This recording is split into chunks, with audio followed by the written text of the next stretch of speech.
Hey guys, welcome back to another session of Pokemon Emerald.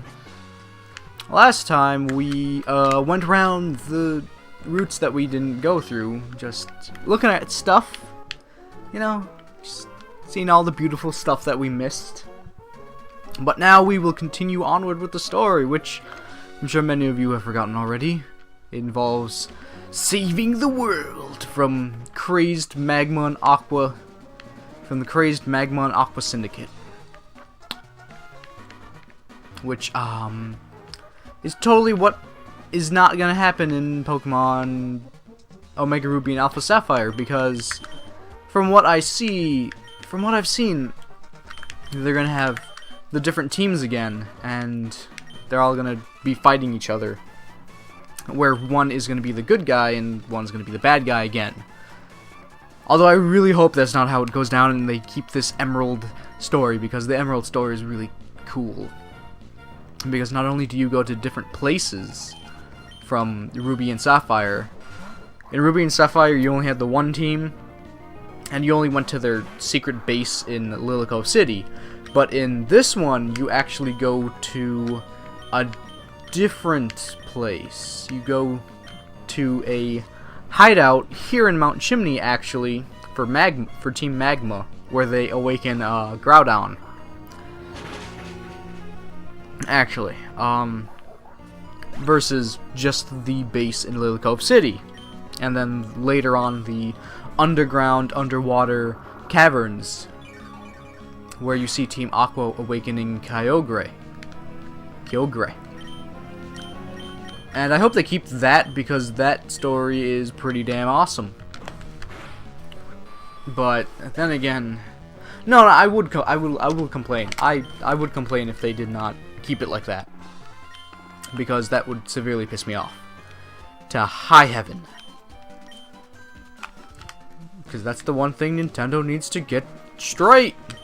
God, diggity damn it! They gotta get, you know, good story going. Like, Pokemon's been around since 1996, okay? Long time Pokemon has been around. Okay, maybe 1994, I'm not sure. I think it came out in 1996 here in America, and 1994 in Japan. But it's been out for a long time, and you can be damn well sure that its fan base has grown up a little bit since those times. So it would be nice if Nintendo could, you know, cater the games to its old fan base a little bit. You have fans who've been fans of the game since it first came out, since they were little children, and now they're grown up, and they would like to see some kind of darker or more story-orientated twist to the game that gives it a little more depth rather than this shallow, facetious kind of story that really just that goes for a good, like, 10 minutes. Like, there seems to be no consequences. You don't learn about, oh, feint attack, yes! You don't learn about anything that happens to the bad guys after they, you know, get, like, bad guided. They become bad guys. And after you save the world, you don't get to see what happens to them. Although, it's kind of safe to assume that in X and Y, Lysander kind of bit the dust with that giant mega war machine cannon thing that he unleashed. He kind of just died with that thing. But, like, you know, seeing the police come down and take care of Team blah blah blah, or actually having some of the lore of the game tie in with more than just that specific point of the game.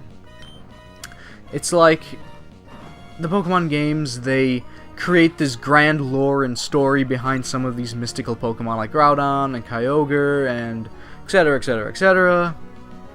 And yes, I do understand that. Actually, hang on. I'm jumping the gun here. Jumping off the boat a little bit here.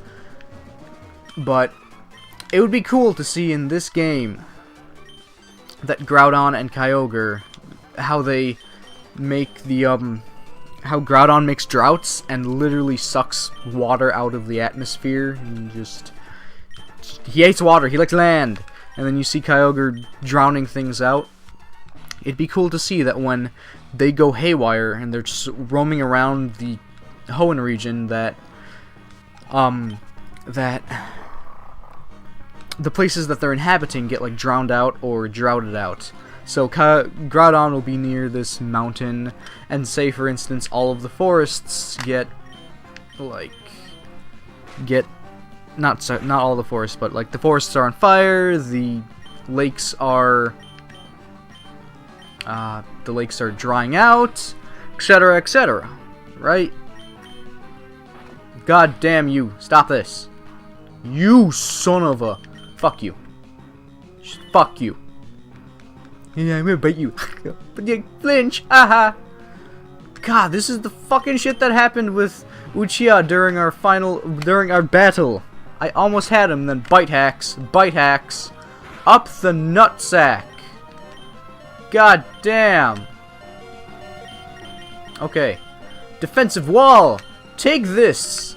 Twix, I believe in you.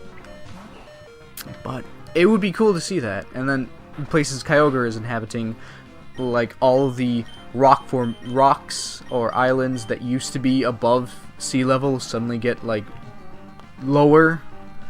You know, that this would be cool. Like seeing a dynamic world, so to speak. And what's more is, like, being able to get a legendary Pokemon and bring it in and then have people actually be like, holy shit, there's a legendary Pokemon! Dude! Like, whoa, man, what are you doing with this thing? And then stories actually happen. Because Nintendo does like to put little Easter egg things into Pokemon games. For instance, there's this lady, okay, in Pokemon Pearl, Platinum, and Diamond, by the seaside resort, that will tell you about Lugia, and then when you bring a Lugia, you'll have like Lugia in your party, and then you'd go talk to her, and she'd be like, oh, blah, blah, blah, blah, blah. Couldn't you, like, show it to her? Be like, ah, oh, hell yes! And another point would be here, in this game, in Lilycove City, there is a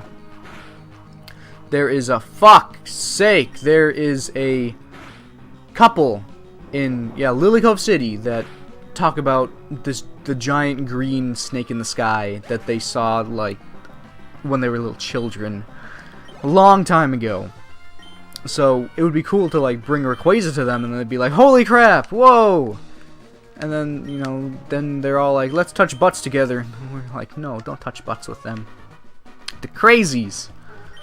Sashimi, you thwarted Team Magma. Oh, well, whatever. You know, we may be bad. We're gonna totally kick your ass later. So you have the option to remove the meteorite. And no, leaving the meteorite in does not blow up Lavaridge town. Even though it would be cool too to give fucking Flannery a run for her money. God damn, Flannery and her Torkoal. That's coming up in the next like 5 to 10 minutes, man. Flannery and her Torkoal. Get ready for some ass rape, because that thing is tough as balls. So here we have this dude being like, hey, I got a Geodude. Do you want to touch my Georocks? Yeah? Well, you can't, because my Georocks are big and bellacious and yummy. Only I can touch my Georocks. Whatever, I don't know what I'm going on about right now. I'm just a little pissed at the bullshit that happened in Time and Eternity, which I did shortly before I started doing this. Fucking Christ. Who makes regular enemies with 100,000 XP? Not XP, 100,000 HP. That's what I meant. Who makes enemies like that? Who is the fucking game designer who decided that was a good idea to make a normal enemy who isn't even challenging in the slightest, first of all, and second, who is repetitive and fairly easy to take down, have fucking bollocks high HP. Okay, those are not even boss level HP. That is like secret boss level HP. Secret boss level HP. And they decided, fucking whoever made the enemies decided, oh hey, let's give this guy 100,000 HP. Ahaha. Yeah, to, you know, give those gamers a real challenge. And then you know what we're gonna do thereafter with that? We're gonna just give him one attack he uses over and over again, and that's all he does. Wow! Straw burst. You go. You're fucking baller, mate. Oh, well, that was close. No, you come back.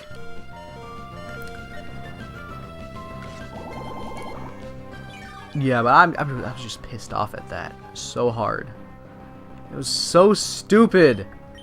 God. Why? And it took forever to beat them. God damn. And I know for a certain fact that's not going to be the worst enemy type in that game. There are far worse to come. Far worse. Let's just burn these things. When are you going to learn flamethrower? Learn to burn things and burn them well with your face.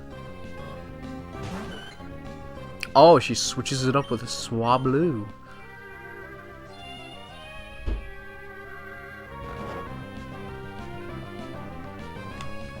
You know, I don't think I've told you this, but the Pokemon Emerald is the first Pokemon game where I've completed the Pokédex on. The first. It's also the first game where I have actually really challenged the Battle Frontier and won a good majority of it. Of course, I ever only went up to Silver. And I did manage not to defeat the Tower Tycoon, Annabelle, but oh god, she wants a rematch. I did not manage to beat her. I did come close once, but she cheated using an Entei, a Snorlax, and an Alakazam, both of which are super OP. I mean, all three of which are super OP. So thanks, game, for that. I almost had it all, too. I almost had it all. I beat Tucker. I was like, yeah, Tucker, you go fuck yourself. First one I beat was Lucy, because I thought hers would be the easiest, considering that I only had to go through, like, three, I want to say. I want to go through 3 parts of her dungeon, in a manner of speaking. Because in that game, in Pokemon Emerald, the Battle Frontier is actually like a place where you do Pokemon battles, of course. But then you get special battle facilities that specialize in certain things, such as luck and or exploration or tournament style battles or just straight head to head or rental facilities. And I beat Lucy first because I thought hers would be the easiest. I always had a 1/3 chance of not getting fucked in the ass. I did lose the first time through, and then I went back for a second round and was like, fuck you, and I beat her. Okay, let's go over here and get this item. And I beat her. And the next person I beat thereafter was Nolan. And I was like, I'm on a streak. Hell yeah. This is great. So then I beat Nolan. And he was actually one of my favorite ones because we had to fight with a rental Pokemon. And this totally just was being played on our knowledge and how much we knew about the Pokemon, etc., etc., etc., and how to battle. So I really enjoyed that facility the most. And then the next person I want to go and kill and defeat, I think, was either Tucker or Greta. And I want to say it was Greta because I looked at her team and was like, you're a fucking pushover, lady. What are you doing? And then I saw Tucker's team and I was like, he has weaknesses. I mean, really big weaknesses, if I can hit them right. Or if I get a lucky guess on which Pokemon he's going to use during the battles. So, I went to Greta, and she was a pushover. Straight up When I started fighting her, all her Umbreon did was sit there and just use like detect, safeguard, protect. Well, I think it can only learn detect, but yeah, like light screen, whatever. And it was an awful fight, but I ended up winning on technicalities because in that arena, what you do is you fight, and then if the fight goes longer than, say, I think it was 5 turns, 5 to 3 turns, it's about quick knockouts. If it goes longer than that, then the judge comes in and he judges the Pokemon based on how effective their moves were, how much HP they had, and I guess just over how beautiful they were in the fight, I suppose. I don't really know. It was stupid stuff.